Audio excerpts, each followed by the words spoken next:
Le problème des gens, c'est la peur. C'est la peur Ouais. qui empêche Mhm. d'avancer. Oui, Donc, c'est sûr que ceux qui ont les moyens et qui savent où sont les opportunités, ils vont ils vont foncer, ils quoi. vont se foncer, ils vont se faire plaisir. De quelle manière la politique ou l'ambiance avant les élections impacte le marché de l'immobilier, s'il y a un impact? Alors moi, ce que je peux dire, c'est qu'il y a eu l'arrivée au Sénégal du nouveau gouvernement. Donc, c'était il y a presque un an, hein, Mhm. un peu moins d'un an. Oui, ça a impacté, hein, ça a impacté parce que les investisseurs ont pris peur. D'accord. À quelle sauce on va être mangé? Est-ce qu'on va pouvoir encore acheter? Est-ce qu'on va pas perdre nos biens, D'accord. etc., etc. Mhm. Donc, je pense qu'il y a eu, un vrai impact Ok. et qu'encore aujourd'hui, les gens se posent des questions de pas...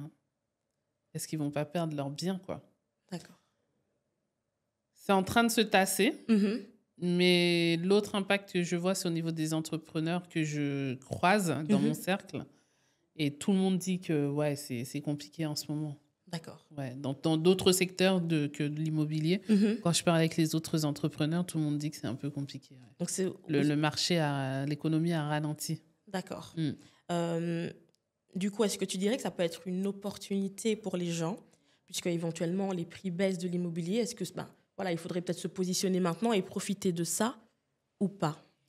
Moi, j'ai pas vu de baisse des prix de Y a pas de- l'immobilier. Hein. D'accord. J'ai tenté, les gars. J'ai essayé de voir si on pouvait. Là, j'ai pas vu ça, par D'accord. contre. Mais non, mais je dis ça, mais effectivement, c'est sûr que quand les propriétaires peuvent pas vendre parce Mhm. qu'il y a moins d'acheteurs, Oui, il y a beaucoup plus matière à négocier. oui. Donc, je te taquine, mais en vrai, t'as raison. C'est-à-dire que voilà, les biens qui restent sur le marché plus longtemps, ils sont beaucoup plus facilement négociables. D'accord. Donc, il y a toujours...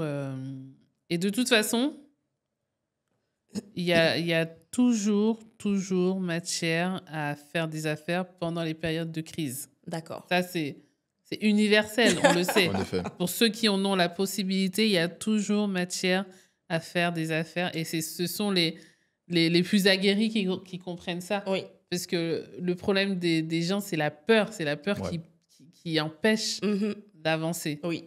Donc, c'est sûr que ceux qui ont les moyens et qui savent où sont les opportunités, ils vont Ils vont foncer, ils quoi. vont se foncer, ils vont se faire plaisir. D'accord. Et surtout ça, en fait, parce que là, maintenant, du coup, ce qui se passe, c'est que voilà, les gens ont peur d'investir Mm.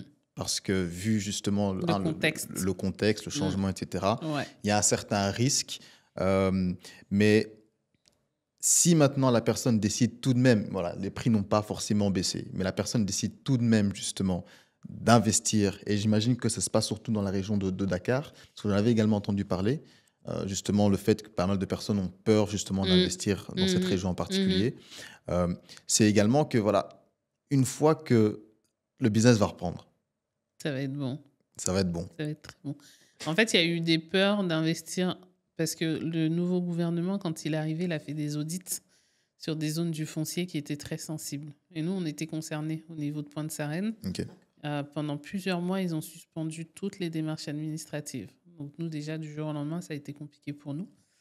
Et effectivement, donc là, maintenant, on savait que c'était un mal pour un bien. Parce qu'une fois que le gouvernement est passé par là et que tu as montré patte blanche, Exactement. ça veut dire que c'est OK. Et tranquille. nous, la chance qu'on a... Enfin, la chance. On savait, on n'était pas inquiets pour ça. Mhm.